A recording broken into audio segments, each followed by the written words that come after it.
We've known about this for decades.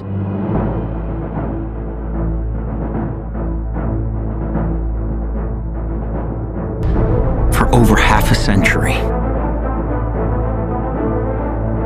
Try to have a conversation with anyone about climate change, people just tune out. And the problem seems to be getting worse and worse and worse.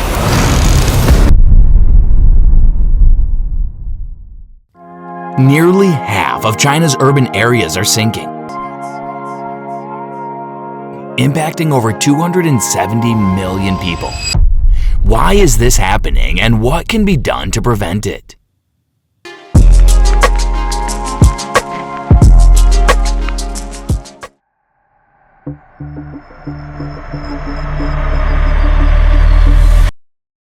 In the year 2024, the world witnesses the consequences of climate change. Things that were once distant warnings now have become present-day nightmares. Massive wildfires visible from space, glaciers crumbling into the sea, droughts leaving communities hungry, storms of unprecedented ferocity destroying homes and lives. With climate refugees moving from regions no longer habitable, scientists raise their voices, asking for solutions.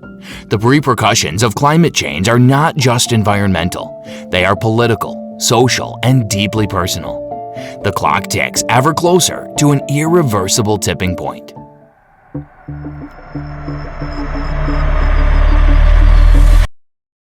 But now let's focus on the second most inhabited country in the world, China. What is happening to this ever-growing country, and how does that affect us all? Let's take a closer look. Nearly half of urban cities in China are sinking, and 270 million people are in danger. Did you know that 45% of China's urban areas are sinking faster than 3 millimeters per year? Even more shocking, 16% are sinking at a rate faster than 10 millimeters per year. The figure seems small, but according to a study published in Science, in 100 years, a quarter of China's coastal land will sit below sea level. But this isn't just happening in coastal cities, but also in northern, western, and southwestern regions. Why is this happening? First of all, China's population has skyrocketed from 172.5 million in 1978 to 1.43 billion in 2024. Because of this, the construction boom arrived, and major cities like Beijing and Shanghai expanded rapidly. China is sinking under the weight of infrastructure. Secondly, the water. Groundwater pumping is simply increasing the speed of the process. Cities face a water crisis due to issues with river management and surface water pollution. All of this has disrupted and contaminated natural water flows, forcing many regions to rely on groundwater. This also affects the infrastructures, provoking building instability and damage, plus saltwater intrusion. So now imagine we have heavy mega buildings, which are duplicating in number thanks to the rapid urban development. This, together with the fact that we are extracting the groundwater that was supporting that weight, creates as a result holes in the ground that make the surface collapse. Since 2019, residents in Lanzhou have faced continuous ground collapses, with buildings and roads being swallowed. In Tangshan, high-rise buildings have seen foundation cracks and holes of over 2 meters due to excessive groundwater extraction. In Xi'an, ancient structures like the Bell Tower and Big Wild Goose Pagoda have tilted due to subsidence. Shanghai, Beijing, and other cities are experiencing similar issues. Think about it. These aren't just buildings. These are historic landmarks and modern skyscrapers alike, all at risk. But this is not just a local issue. Approximately 6.3 million square kilometers of land worldwide are at risk of subsidence. In China alone, over 50 cities had reported ground subsidence by the end of 2015.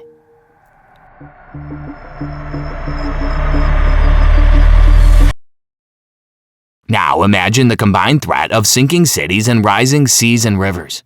In 2024, the world faces unprecedented flooding, with China being one of the most affected countries.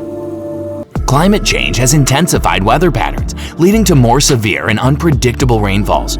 These heavy monsoon rains have overflown rivers and flooded streets, leading to catastrophic consequences in regions such as Yangtze River Basin and the Pearl River Delta. According to recent reports, over 50 million people have been displaced. Deforestation due to wildfires and human activities, often linked to prolonged droughts, further aggravates flooding. Forests play a crucial role in maintaining the sponge effect, where trees and soil absorb and slowly release water.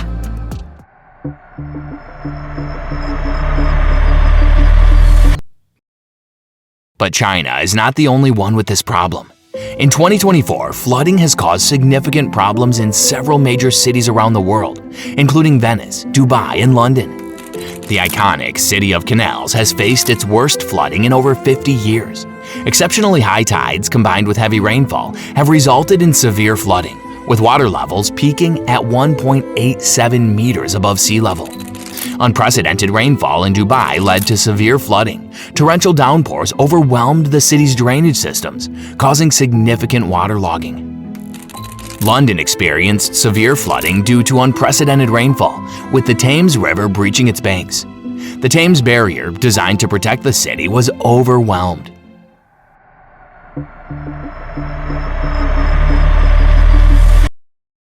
But what can we do to fix this irreversible situation? As architects, we believe these problems should be addressed through a combination of innovative designs, sustainable practices, and advanced technologies. We have seen this in Rotterdam, Netherlands, where its innovative water management has implemented water plazas, green roofs, and floating structures to manage excess water. Apart from that, it's very important to keep developments away from flood-prone areas, such as riverbanks and coastlines. For cities that are already near these problematic areas, different solutions can be implemented. In New York City, USA, the Big U project proposes a protective system around Lower Manhattan, using parks and flood walls to shield against storms and rising sea levels. As for China, it has embarked on several ambitious architectural and infrastructural projects to combat these climate issues. It has deployed IoT sensors and smart water management systems to provide real-time data and predictive analytics, which can be implemented in other parts of the world facing similar problems.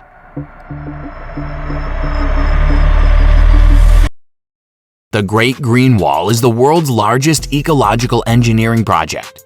It is estimated to encompass 66 billion trees across 4,500 kilometers, being the world's largest artificial forest. It will be used as a method to slow down desertification using strips and patches of trees planted across the north of China. These trees act as windbreaks to dust storms and stabilize dunes in some areas. Also, gravel stages are placed to encourage the re-establishment of a soil crust. The planting of these trees started in 1978 and is due to be completed in 2050. This initiative could be implemented in other cities, including planting native tree species along flood-prone riverbanks and developing green corridors through cities to connect parks and wetlands. These measures can create more resilient and sustainable urban landscapes. China's experience in 2024 serves as a reminder of the urgent need for climate action around the world to mitigate the effects of such extreme weather events in the future. The movie Don't Look Up serves as an allegory for the world's response to climate change. In the film, scientists discover a comet heading toward Earth, but their urgent warnings are met with apathy and denial.